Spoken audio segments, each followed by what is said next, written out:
yarn friends. I am still in Croatia, but you can't miss Whipping It Up Wednesday, of course. And today we're doing something called A Visit with Mama. Say hi, Mama. Hello. So I have two projects that I am working for my mom. And one is the cardigan that we have been talking about using cheap Temu yarn, to be honest, and seeing if I can turn these inexpensive yarns into a sweater that looks relatively high-end from materials that on their own would not lend you a high-end look. So at the end of this video, I'm going to show you how I take measurements in order to customize the fit of a garment rather than just going with what is in a pattern, so that it gives you a more tailored fit, which I personally think is the best way to make something look high-end. But the first thing we're going to do is a little bit more fun. She was telling me that she's been watching my videos and she likes all the shawls that I've been making, and she would really like a shawl. So I said, Mom, of course, I will make you a shawl. If you want a shawl, I will make you a shawl. We are going to shop my stash for a shawl for my mother. So I have you here in my hand. Sorry, I was just demonstrating that you're in my hand and shaking you all around, and she can pick which one she likes. So we're kind of going to go around the house. Things are still a bit messy, though it is getting better. The office is getting better. But I also decided that I was going to enter all my stash yarn into Ravelry. So it's going a little bit slower than I intended, but it will get there. It will get there. So she's going to stand up and join me here in the picture, in the frame. Let's see if I can, woo. Okay, there we are. And we're going to go around my office and look at some options. And she's going to say what she thinks and pick something at the end. Okay, so I'm going to go first over here. Round and round. Move the tripod. It's not a big space. And getting two of us in it is a little bit interesting. So here's my cabinet of special yarns. Some of these will be moving as I get this place a little more organized. And you saw some of that plan 2 weeks ago now, I think, on Whipping It Up. So the first option that I thought of is this Yarn Arts alpaca flowers, and she's shaking her head already. No. Not that one. Colors? Color. Color. Okay. So color, no go. She gave me absolutely nothing to go on. Nothing. She was just like, I would like a shawl. I like green, not olive green. Okay. That one's pretty. Okay. So this is the Yarn Art Flower Moonlight. It's got sparkle in it. Is that coming out on camera? And it's iridescent sparkle. So it's not silver or gold. It's a little bit iridescent. Looks silver. It's not. Look at it. Yeah. Yeah. Sorry. Neither of us are in. Shiny. So that's an option. Putting it in the option pile. Not yellow, yeah? No. Not yellow. It's not our color. Then I have all of the baubles. The only baubles in here that are spoken for, Mom, are the purple ones.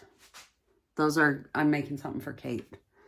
So these are all the rest of the options here. None of them are jumping out. None of them are jumping out. Okay, this is how you get, you know, like the blue one that I made? That's how you get that sort of really lightweight, lacy look to the shawl, is with a yarn like that. But none of those colorways are speaking to you. Maybe the blue one. Which is the blue one? That one. This one? Yeah, I think when you see that. This is a bauble from... Oh, another shiny one. Yeah, she's liking the sparkle. This is a bauble from Zabamos Wolle. One of my 2 favorite bauble makers. She is here in Germany, local to Germany. And she takes works of art and then sort of makes a bauble version. But this one is called Medusa. I like that one. You like that one? Okay. This one is going in the maybe... just hit myself on my Swift. It's a tight fit in here. There's that one. Now I have hand-dyeds. Yeah. Too colorful? Like me. Too colorful. Okay. I just caused an avalanche of hanks. An avalanche of hanks. Okay. Oh.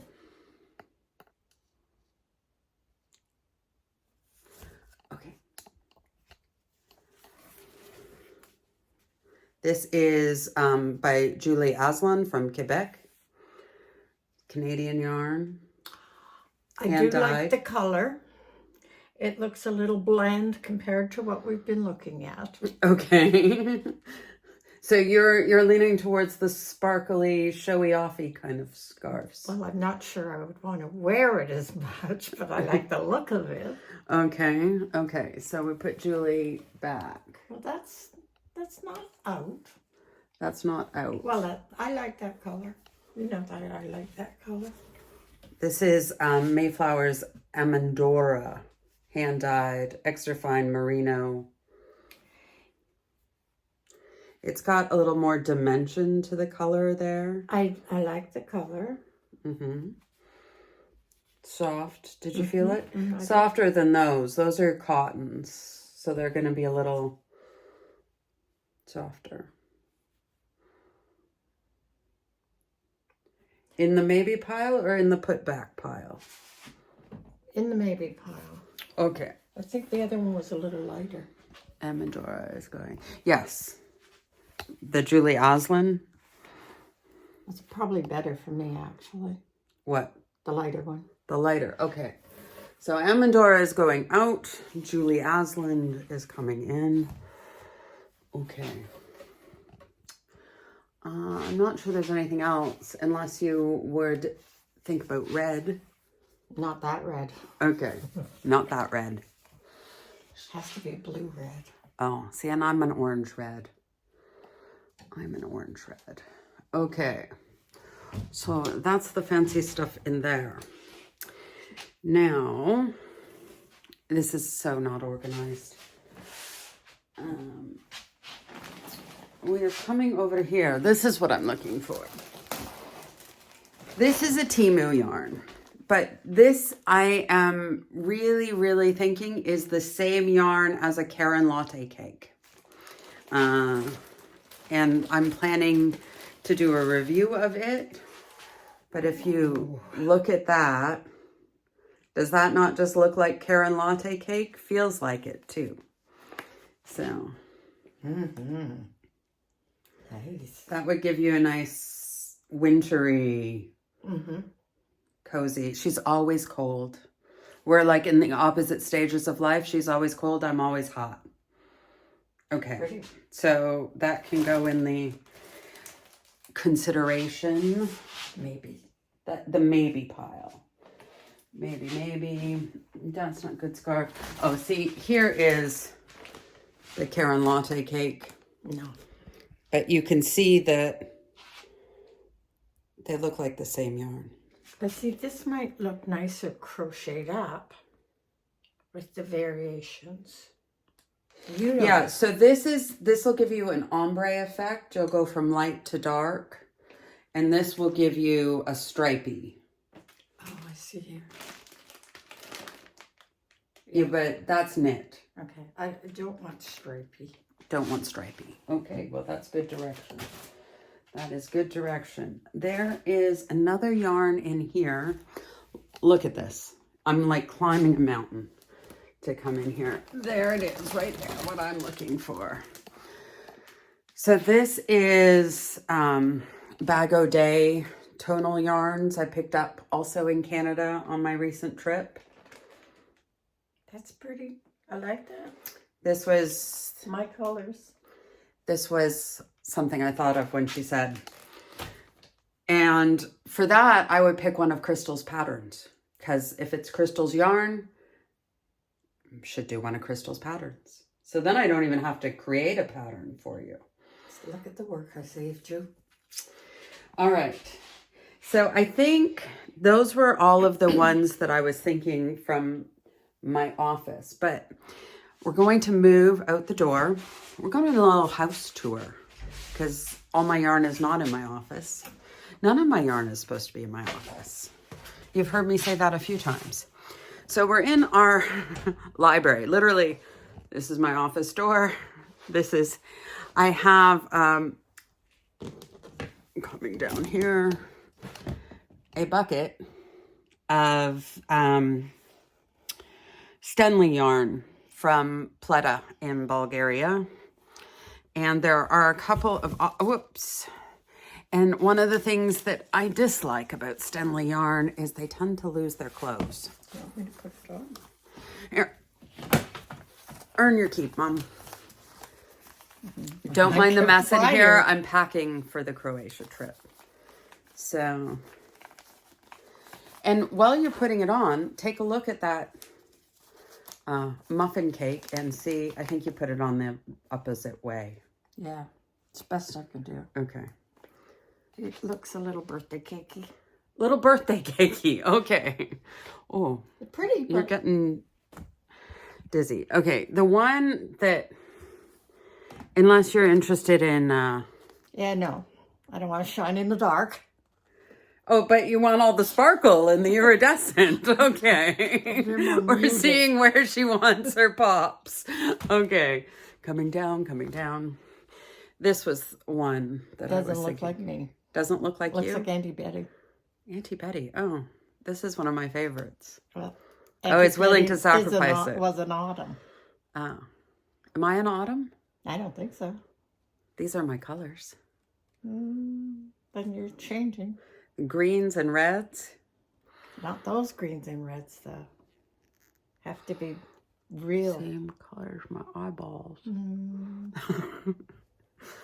What do you think? Tell me in the comments. Are they my colors? It's me. very fluffy. This looks kind of strange in the cake. This would be really pretty in a shawl.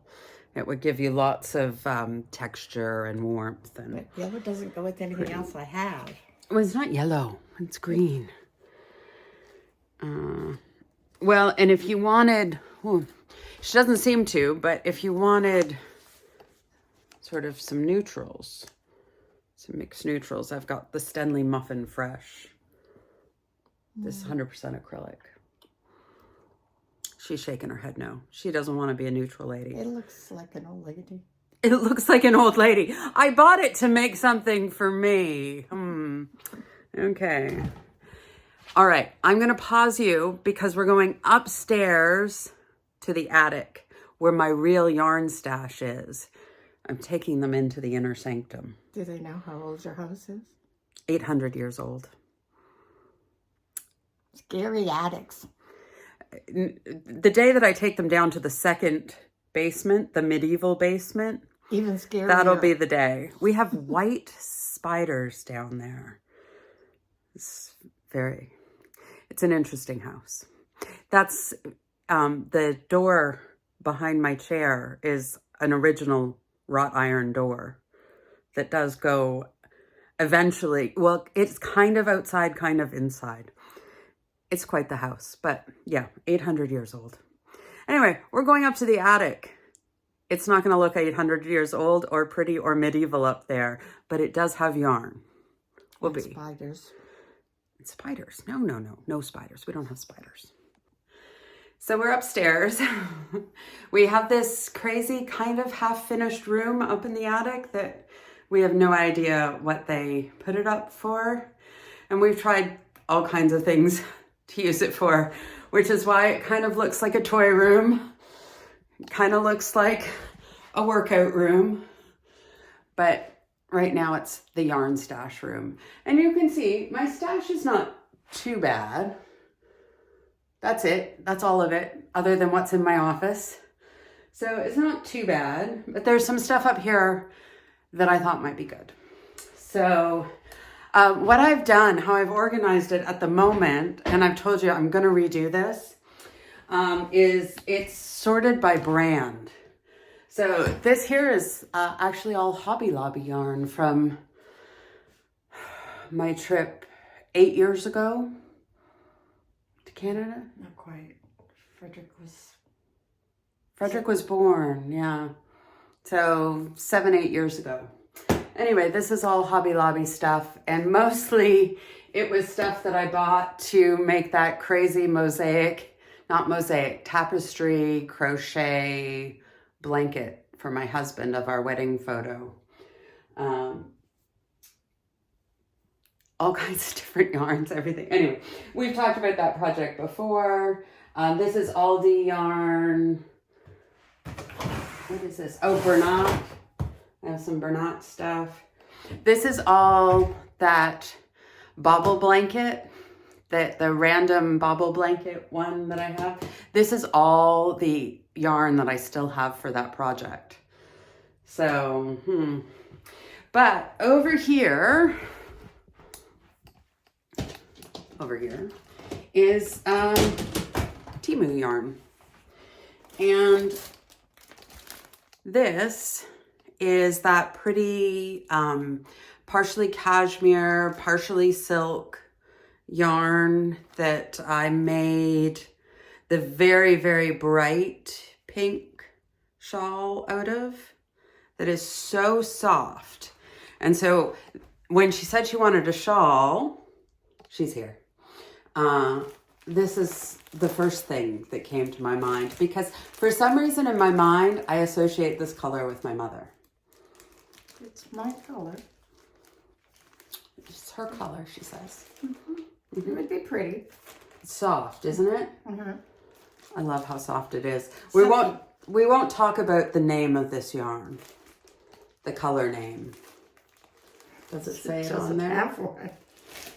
It does. Meat powder. Meat powder.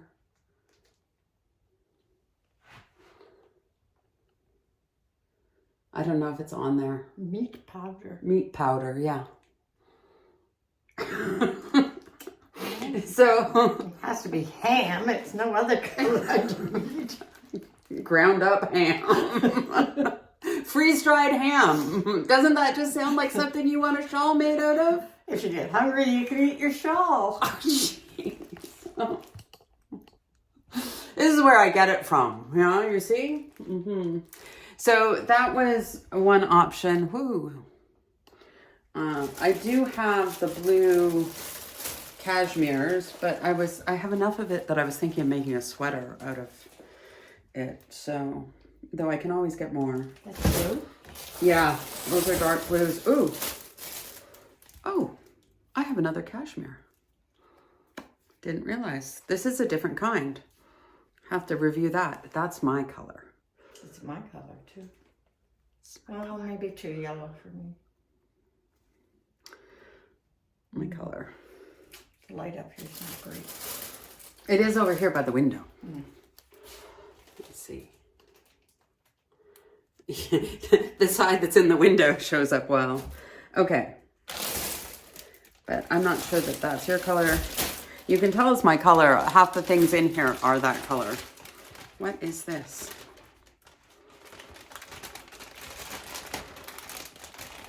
This is what, oh, I'm like twisting you all around. Here, hold the stick. I have a person tripod.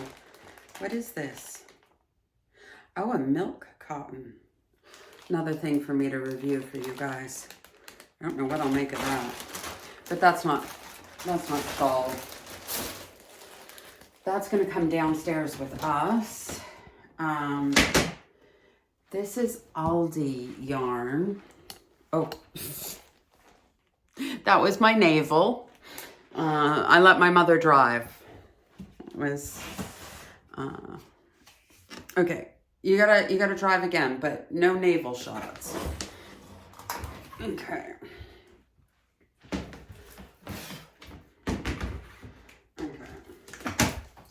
So these are all Aldi yarns.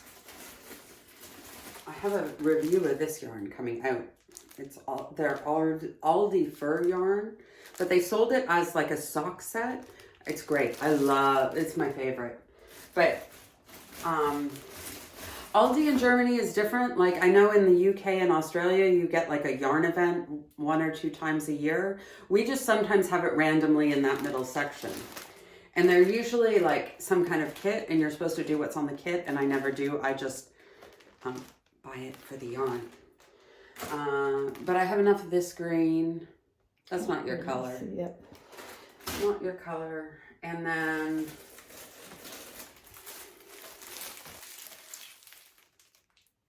That blue. it is blue. It's pretty. Yeah. So that is, it's thin and glossy, but I bet you, oh, it's 100% cotton. Oh, let's feel it. 100% cotton, that could be, this is the blue I have in my house, so I might have just bought it thinking it might be good kitchen cotton, but it's also quite thin. I don't know, feel that on your skin. I'm rubbing it on her arm. I think that's pretty rough. I like the color. I like the color too, but I think it's kitchen cotton. Maybe the yarn drop.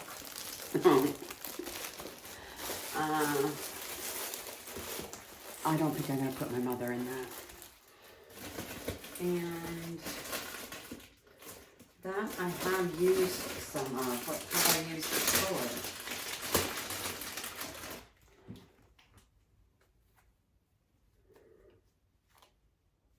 This is the same brand as the milk cotton I just pulled out of the Temu box, I see. This is softer. It's a very baby blue. Yes. Looks gray. Yeah, it's a gray. It's a gray blue. Very baby blue. No? Okay. Then, bye-bye Aldi yarn. Bernat, not there. This is Rico Designs, but I don't think any of my Rico Design has some really soft yarn, and the best place I found to buy Rico Design is actually at Rossmann's. And so if you're not in Germany and don't know what that is, think like CVS or Shoppers Drug Mart or these kind of stores. But that's the best place I've found to buy Rico Design. I bought some yesterday. Don't tell. But I was going to a meeting and they were going to be late, and I somehow didn't have any yarn in my purse. I had my notions bag. So I stopped in Rossmann's and bought some yarn. Crazy. This is Teddy yarn. And I don't think there's anything, unless you want pom-poms. No pom-poms. No pom-poms? Okay. Unicorn? Oh, they're rare. Unless you go to Teddy, where they usually have unicorn yarn, but can't guarantee the color. That is a particular project that you will see soon. I don't know what this is. Oh, this is various European brands, and I don't think I have enough of any of them. I think they're sort of one ball off things from mystery bags or whatnot. I don't think I have enough of any of that to make a shawl.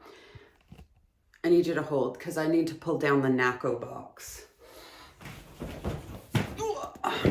It's not a big one, but these are nice, but they are scarf not shawl size, but I could make you a small shawl. No face to that. She's hello. Too yellow. Okay. She's a little drunk. She's drunk driving. I don't know what was in her coffee this morning. But... Not the Statue of Liberty is what it is. That's pretty. Okay. But this would be a smaller size shawl. I'm going to take over the driving. And everything else in there can make pretty things, but I don't think I have enough of it to do the kind of shawl that you're wanting. Okay, so now we go downstairs. We make a plan. She picks something, and I'll show you how I do measurements. Okay? Okay, good. Are you seasick yet? Sorry. So we came downstairs and I found one more option that she liked. It is actually a Temu novelty yarn, but it's sort of fuzzy, almost furry, and then it's got these rainbow threads through it. So she was looking for something that she can sort of have in her bag, and then when she gets somewhere and takes her coat off, she can still pull it out and wrap it around her. And this is actually, believe it or not, basically a neutral because it's black. Black is a neutral. And because it has all the colors in it, it can go with pretty much any color you're wearing and seem like a match. So rainbow is actually, in many ways, a neutral. So this is another one she's considering.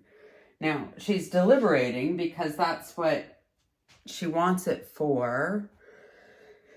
You know, if she goes with, say, like the Bag O' Day blue, it's limiting what colors she can wear it with. Or if she goes with, you know, good old meat powder here, she's got sort of a pink. But with the colors you wear, that goes with, like, you wear a lot of blue and... But you also wear a lot of burgundy, and you couldn't wear that with burgundy. Sure you could. It's the same color. I wouldn't. But because of the purpose, we're thinking that the sparkles probably are not the best for the everyday pull out of your... Utility. Pull out of your purse, try to match with most things you wear options. So we pulled those out. This is a very particular blue, the Julie Osland. So I think for similar reasons, we're going to set that. And these are very similar. Now, the benefit to the Bag O' Day one is that it's got the variety of blue tonals. So you are actually able to wear it with more blues without worrying about clashing, because the blue you're wearing is probably in there somewhere. So that makes it a little more versatile. You can wear it with pink. I wouldn't wear it with burgundy, but No. you know, that's an option. So still in the running, meat powder, Bag O' Day, and the one that I think is the most neutral of all, the Temu, I'm going to call it the Temu latte cake, which is not what it's called, but I can't read what it's called. So That's what it says. It's a Temu latte cake. That's, Mom has learned another language and translating it for me. Mm-hmm. But, so this is going to be your most neutral, but it's going to be a real wintry. Very luxurious looking. Luxurious looking. Temu. Luxurious looking. So she has to decide. We've narrowed it down to 4. I think we've narrowed it down to that one. This one? Mm-hmm. Temu. We've We've got another review coming. Okay. Then Temu latte cake it is for Mom. How about washing? Oh, washing. Well, here, keep translating, Mom. Oh, yeah, it just says throw it in with your jeans. Well, you know, I'll do a review of it and tell you about washing and drying. Okay. I do think this one, it's 80-20, and I think it was 80% acrylic, 20% wool. Doesn't feel like wool. No, it's very soft. Wool is not necessarily scratchy. It's not scratchy, it's firmer. Sorry, I've got a cough and a bit of a frog in my throat. All right, I will put these ones away. Watch. Tossed it in a box. Put these ones away. Sneak peek of review coming there. 3-for-1 special one. A 3-for-1 special. Let's get one done and then we'll talk about the next two. Okay, I am going to get her to stand up and I am going to get my measuring tape and show you how I record my measurements and what measurements I take and what I check. Now I'm taking this project to Croatia with me so I can have my model and do fit checks along the way. But if you wanted to custom make, I'm going to show you how to do that. It's a shawl. It's a sweater. Oh, it's a sweater.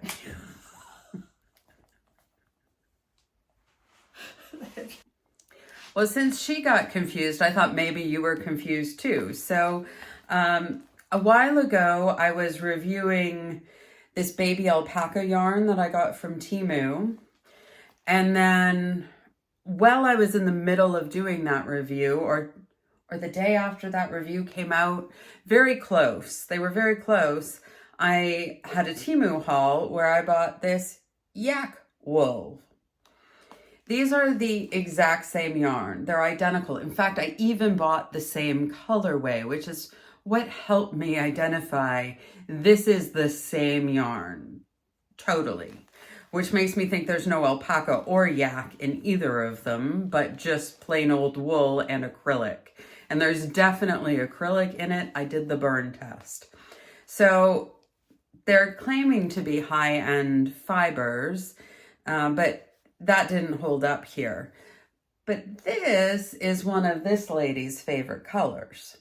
So I was sitting here, I got my money back from Temu because I reported it. I reported it to the EU responsible person, all of that stuff. And Temu said, here's all your money back. We don't want the yarn. So I now have many, many skeins of this. And I was like, what am I going to do with it? And I was like, it's a color. I kind of had Mom in mind when I bought it. And it's a color I know she really likes and wears a lot of. So I started to think, can I turn this into something high-end looking? And then I thought, I wanted to check out the mohair that you can get on Temu. And can I take the inexpensive mohair, pair it with the inexpensive yarn, and it's a bulky too. It's a bulky, and we're going to crochet it. Put these things together and still come out with a high-end look. And I don't know if I can. Okay, this is an experiment that I'm taking you along with me, and she's the guinea pig on. Yeah. But we're going to see. We're going to see if I can do it. And if I can, I'm going to show you how I did it so that you can do it too, because it's a lot cheaper than, you know, buying Knitting for Olive or Rowan or these other kinds of yarns. And I want to see if I can achieve, I know I'm just off the camera, if I can achieve a similar look. So what I am starting with is, yeah, a really rough design. This is my mother, her front and her back. And I'm going to take her measurements. And then I'm going to use those in order to stitch up the sweater. I am not using a pattern. I know that the thing to say is self-drafted, but I think I've been going back and forth, but I think what I'm going to do in order to try and achieve that high-end look is do it in panels and actually seam it. Cover your ears. I don't want her to know that I can sew because I make her do all my sewing. So she's not covering them very well there. I'm going to seam it because I think you can get the best tailored look that way. But I may do it, I don't know. I'm going to play with it and play with the yarns together. I might be able to do it sort of raglan style or that. But I'm going to play with some stitches, do some swatches, see how we go. But I need her measurements, her exact measurements. So I'm going to need you to stand up, and I'm going to need my measuring tape, which is here. These are the best ones for measuring a person's body, just are. So I will use this one, and then this, whatever measuring tape you use to take somebody's measurement, you can take your hands off your ears. Whatever measuring tape you use to measure the body, use the same measuring tape to measure your garment.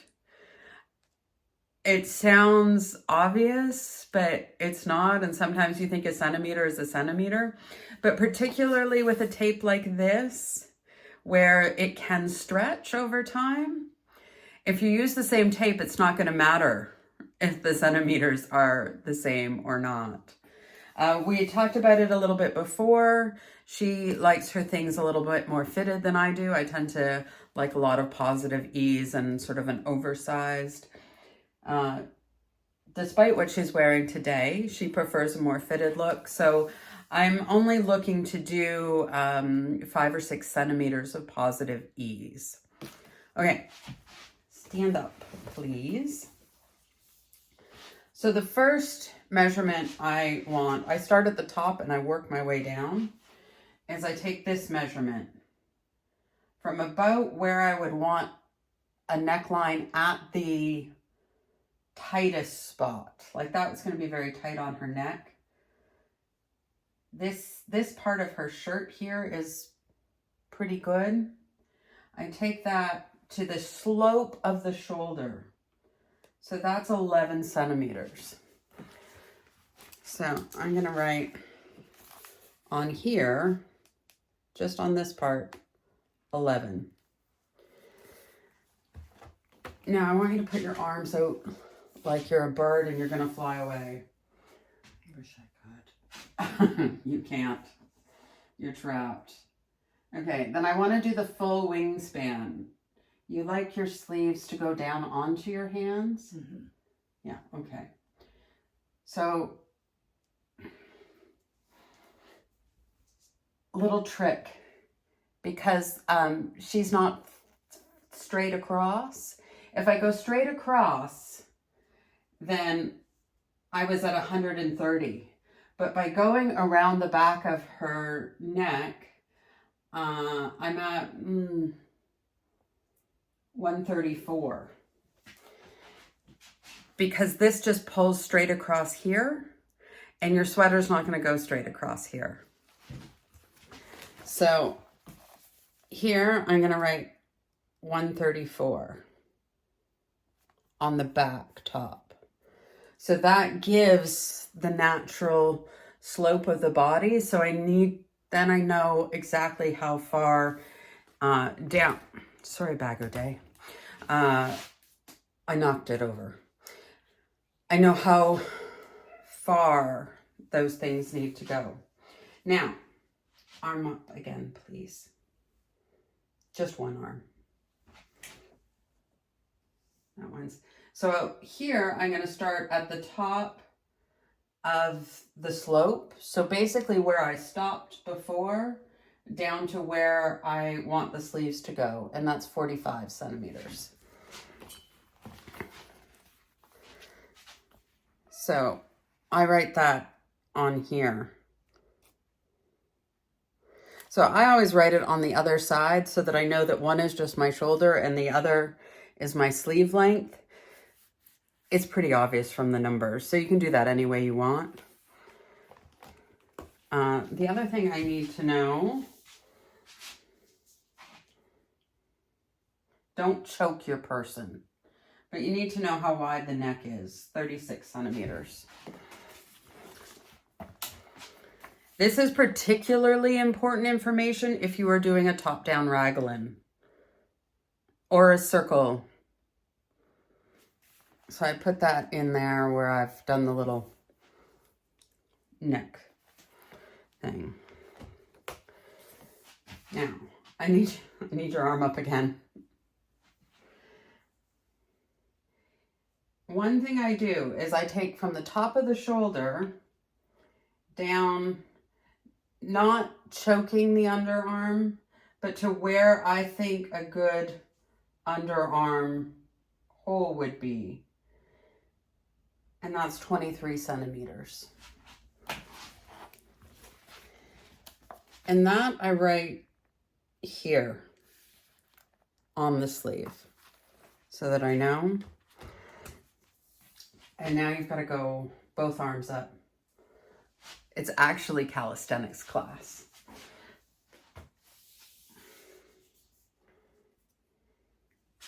And here you're taking the upper chest measurement. So 97.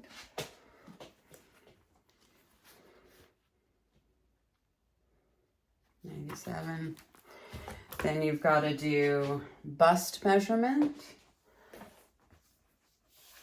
This is particularly relevant if you are doing panels that you seam, because then you can put bust shaping in, or you should put bust shaping in my opinion. It helps if I actually start from one and not the other end. I was like, how is your bust smaller than... Me in the middle. I did it again. Oh, goodness gracious. Okay. So... It's not, it doesn't feel like, it feels like it slipped down at the back. It's not. It's in the right spot. Okay. It's 103. So I tend to just do a little like arrow, 103. And then if you're making a crop sweater, that's basically all you need. Is, so if I'm making a panel for something cropped, I'm going to go from that 94 to the 103 back to the 94. If you are making a full-length sweater, which comes to the hips, why does it keep... It's so big. I don't know what's going on here. There we go. You want to measure the hip measurement. So that's 113.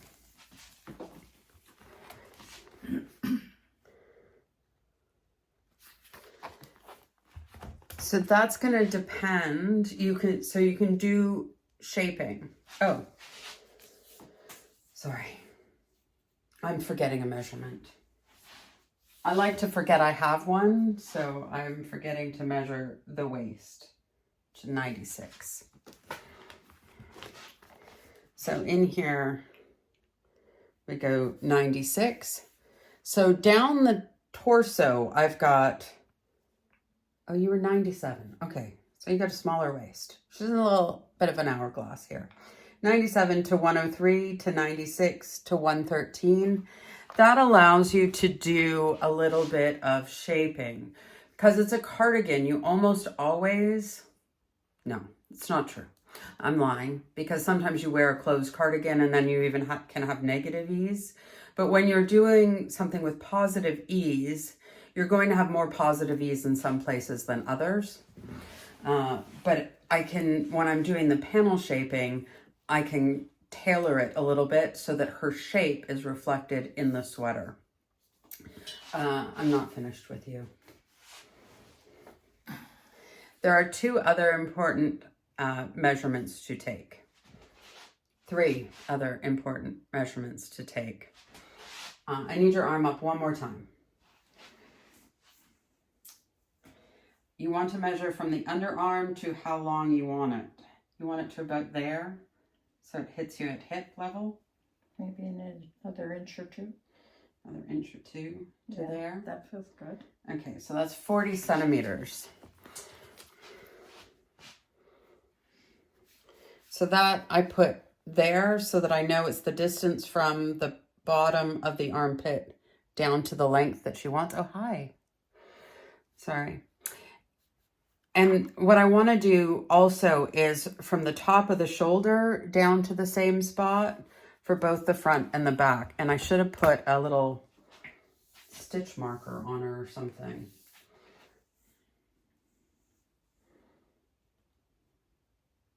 Was it here? Mm-hmm. Good enough. I have a little bit of salvation here to know that I got to the right point, because 23 plus 40 is 63. And that is my total length on the front. If you are doing a paneled project, your front and your back should be different lengths. If you are, especially if you're doing body shaping. If you are doing a top down, whether it's a circle yoke or a raglan or whatever it is you're doing that way, you're going to want to put short rows in the back, because our backs are not straight, right? Like my back goes, that's not a great angle for me, but it's like, I mean, it's not a ski slope, but it slopes much more out. You slope out on your back. And so you need that to keep the neckline from being, see, this dress I have doesn't have more fabric in the back to account for my back. So the neck is pulling on my neck. If you don't want that to happen, you either need short row shaping, or if you're doing panels, you make it your back longer than your front. So I'm going to go down to 64 here. I want you to, perfect. It is right, this hem is right there. So now I need you to turn around. You're gonna have to trust me that I'm going to the same place on her. And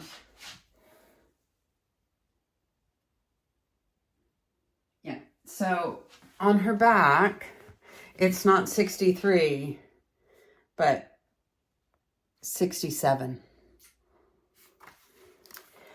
So the other measurement that you need back here is from the top of the shoulder. I need you to put your arm up again. To that spot on the underarm. Because if you're going to do some shaping so that you have a shoulder that sits on the shoulder and is not sort of dropped or raglaned or that, then this part needs to be longer as well. So to where I went on the front, that gave me 23, I've got 27 on the back.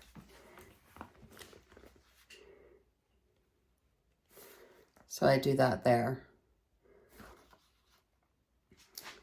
And I think that is all the measurements that I need. So now I have to get to work. You just have to be available for try-ons. She's coming to Croatia with us. So I will be working away while she is sunning herself poolside with the boys. Yay. Thank you for watching. If you're a regular here, thank you for that. If you're new, welcome. Waited a little long to say that, didn't I? But if you like what you see, if you want to see how these things work out, make sure you hit that subscribe button, turn on your notifications, give us a thumbs up. Tell me what you think about yarn shopping in my stash, what you think of these projects. Any advice, I'll take it. And tune in to the next one. I look forward to seeing you again. In the meantime, happy stitching, everybody. Thank you for watching her. Shut up.